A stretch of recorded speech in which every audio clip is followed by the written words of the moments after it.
आजची रेसिपी आहे वांग्याची भाजी। त्याच्यासाठी आपण ह्याच्यात लसूण, शेंगदाण्याचा कूट, मिरची पावडर, मीठ आणि हळद मिक्स करून हे वांग्यामध्ये मसाला भरून घेतलेला आहे।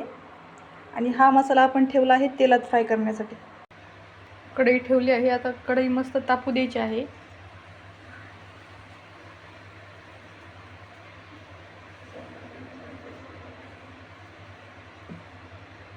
त्याच्यात घालूया तेल। तेल छान गरम झालं की आपल्याला जिरे मोहरी टाकायची आहे त्याच्यात। वांगे छान फ्राय करून घ्यायचे आपल्याला तेलामध्ये।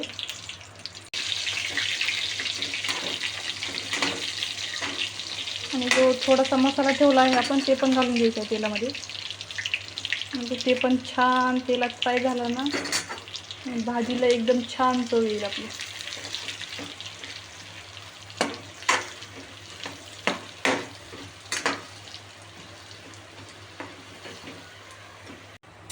थोडंसं पाणी घालायचं, जेवढं हवं आहे तुम्हाला तेवढं, कारण वांगी शिजायला जास्त पाणी नाही लागत। नॉर्मली थोडं एक नाही तर अर्धा ग्लास घातलं तरी चालतं। थोडासा काळा मसाला घालायचा आहे वरून आपल्याला। हा मसाला तेलात नाही फ्राय केला तरी चालतो।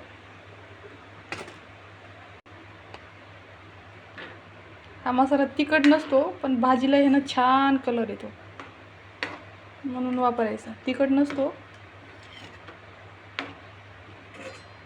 त्याच्यामध्ये सर्व गरम मसाले, खडे मसाले वापरलेले आहेत।